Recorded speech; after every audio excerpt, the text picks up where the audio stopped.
almost all of you would have made some resolve this year about what you want to do, and or maybe resolve to complete what the resolves which you have not done in the past. So many issues that we need to complete, correct? And not much time. But this making resolves and the following year making resolve to complete or achieve those resolves can continue for eternity. To make some resolves this year, and the next year make a resolve to complete those resolves I made the last year. And then after 10 years make a resolve to complete all those resolves I made the last 20 years. So very nice. But I think that is kind of a struggle, isn't that so? I mean, something is not nice with the results, because if the results are made and it makes you happy, then it is natural, right? But in order to make results which are clear and natural, then one needs to be quite clear about what one wants to do. I think first thing is to be very clear about what we want to do in our lives. Very clear about what you like, not based on what society has demanded upon you, or based on what you have studied for in universities, or what you have specialized in your career, but something which gives you happiness.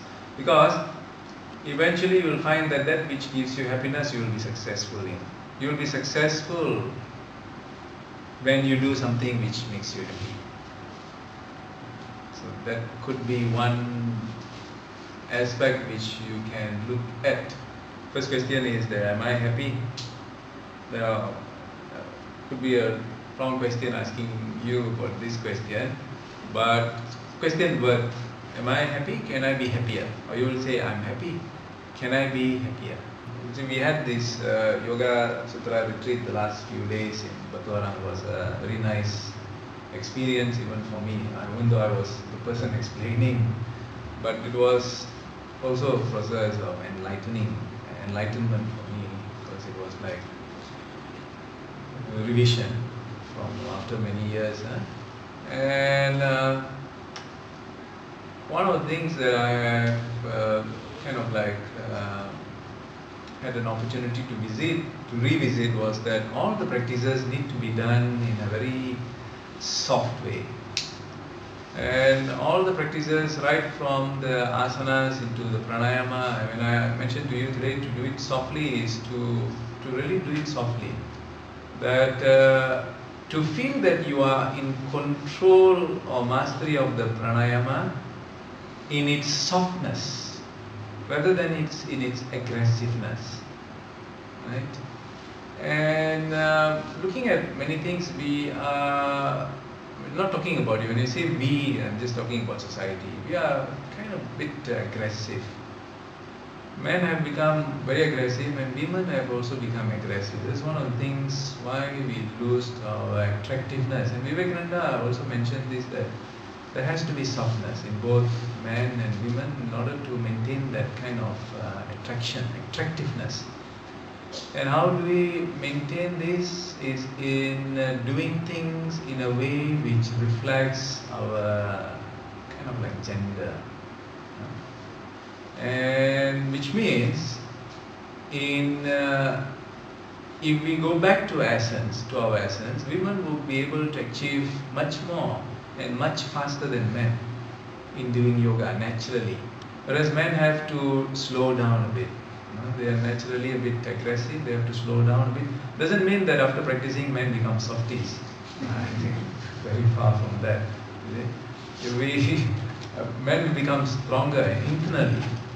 And strength means not becoming angry. Strength means mastering aggression. I think this is strength. That if you are able to master the very gross emotions, you are actually much stronger. And women, I think they are naturally in that state, And sometimes what they do is they react in a way that they want to compete with the men to be a bit more aggressive. I think not necessary. In softness, you can win. In softness, you are able to harness whatever aggression that comes towards you, neutralize it, tame it, and make it come under your influence. Aggression and aggression will explode, correct? Right? So women in fact can control this world. I mean, this is like a realization, and I was thinking that Patanjali could be a man, could be a woman. Patanjali, the way he has written, spoke about ahimsa and saucha and all that, could be most probably a lady, very wise, intelligent, enlightened lady. So what we can do, I'm not asking men to be ladylike, but to look at the ladies who do the practices and then learn from them. And not the stretching, because we can't win them in the stretches, but in the gracefulness. And women become more graceful. And the way we communicate with and among ourselves to be softer and kinder and lovely, and get back the essence of this femininity. Get back the essence. There's great beauty in women, internally. You just have to feel the softness. And I've also been reading some articles about this matrimony and matchmaking. And men are marrying women in Cambodia and Vietnam. They say, why? They say the women have lost their softness. And we see the Cambodian, the Vietnamese women very soft and very loving, and take care of them, polish their shoes, massage them. So they were saying that. And which means we could have a bigger market here if we start practicing yoga in the ahimsa way. And I think this is something which we can reflect upon, that we need not fear to be soft. Don't have to be. Even men, you don't need to fear being soft. Soft means I'm not talking about other softness. I'm talking about if someone comes and wants to argue with you, you can just stare. Like most of us are good in that. Like nothing happened. Just don't acknowledge where is the platform. Don't react because there's no platform. Until they will think that something wrong with me. The kind of thing that we should. So softness does not depend on your weight. Softness doesn't depend on your height. Softness doesn't depend on whether you are fair or not fair. It doesn't depend on whether you have 3 pimples or 1. It doesn't matter. All this doesn't matter. Softness is the beauty that you project from inside, that is so much, that is so overwhelming, that physically doesn't matter at all. So when we do pranayama, from Kapalabhati to Bhastrika to Puraka and Rachaka, is the softness. In Nadi Sadhana also, there's that softness into it. I think this could be one of the resolves that in a very fearless manner, get back that femininity, that softness, the tenderness that our great-grandparents used to, our grandparents used to show us, right? They were very soft, and we still can remember them. Do you remember your teachers in primary school or kindergarten, those who were very kind and soft and loving to you, or those who left you the blue-black marks and the snakes? You were shouting ones. Who do you remember?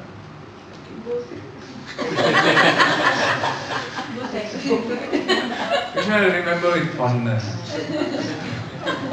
Remember both, yes, of course.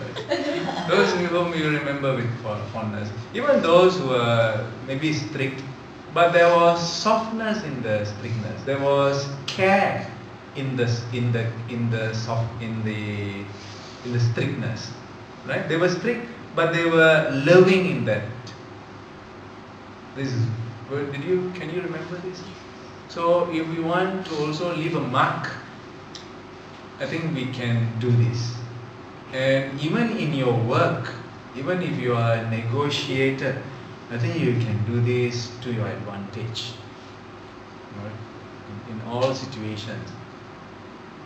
Just a gentle reminder, sometimes certain things I say, whether I don't know whether it's appropriate for this class, because all of you have, again, I'm not flattering you, but it's just that I really admire all of you because of your supreme centeredness. Maybe this could be just some of the reminders that we can take home and then remind ourselves. And of course, growth has no limit, correct? There's no limits to growth, to our evolution. Right? We seek perfection, or we seek enlightenment? We seek freedom, different from perfection. Is letting go. In one of the Yoga Sutras, they say that letting go in the asana becomes perfected when you are able to let go into it. Letting go into its infinity, into its softness. That's something remarkable. There's not only Stiram and Sukham. The sutra that comes after Stiram, Sukham, Asanam is letting go into its infinity, into its totality, into its limitlessness. It's kind of a meditative state. So eventually what we can visualize is that every movement is an asana, even your daily movements. Every breath that you take becomes a practice of pranayama. Every gaze is an Anmani Mudra. And every movement of mind is a mantra. This can be our results, simple results. But with these results, all other desires can be fulfilled. All other achievements can be achieved quite easily and naturally. So to have this, we have to have fitness of mind. And to have fitness of mind is the practices that we do every week. And I have made a comparative study of the practices that we do. And I've mentioned this to others. Also, I would like to mention to you that when individuals go for lessons, fencing lessons, or horse riding lessons, or dancing lessons, or martial arts lessons, usually the lessons are once a week. And after some time of practicing these lessons once a week, and they have, let's say, certain gradings or certain exams in their fencing. After 3 years, when they go for the fencing examination, when they are examined, they are as good as an expert. And when you compare with a person who is just beginning or 1 year or 2 years, they are definitely much better, even though practicing once a week. So similarly, a person who goes for dancing lessons, in the beginning they stumble, they are not graceful. After 3-4 years, they seem to be experts. It's very clear. The evolution of that is very clear. And those who go for martial arts, they start from white belt and then green, blue, yellow, right, something like that. And then by the time when they reach, let's say the 4th or the 6th year, when they reach the black belt, they are as what a black belt would be, different from a person who is white or green or blue and whatnot. They are as good, even though practicing once a week. They have evolved, they become experts. But this is not very clear in yoga. It's not very clear in yoga, especially higher yoga practices like ours, because we have a combination of techniques. We have asanas, we have pranayama. So the growth, because of its extremely delicate and balanced growth, one may not see one may not be able to perceive it. But definitely, based on this comparative study of different arts and different practices and different training, I can assure you that your systems have evolved. Your systems have evolved. The mind, body, emotion complex and the breath complexes. Only that, the Atma Shakti or the soul force also has evolved. And this is something which is not available in any other training. No other training evolves the quantum of prana or inner energy. Only in yoga and of course in Tai Chi and also Qigong. Some of the softer arts maybe from South America, or some of those practices which are practiced by the Aborigines and the great Indians. These are some of the practices which are very akin to yoga practices. And this evolves the soul force. So over the last many years that we have been practicing, definitely many improvements are taking place in many levels of your consciousness. And continue to do this, continue to evolve, continue to practice in this softness. So with this, I wish all of you a wonderful week ahead. Namaskar everybody, thank you.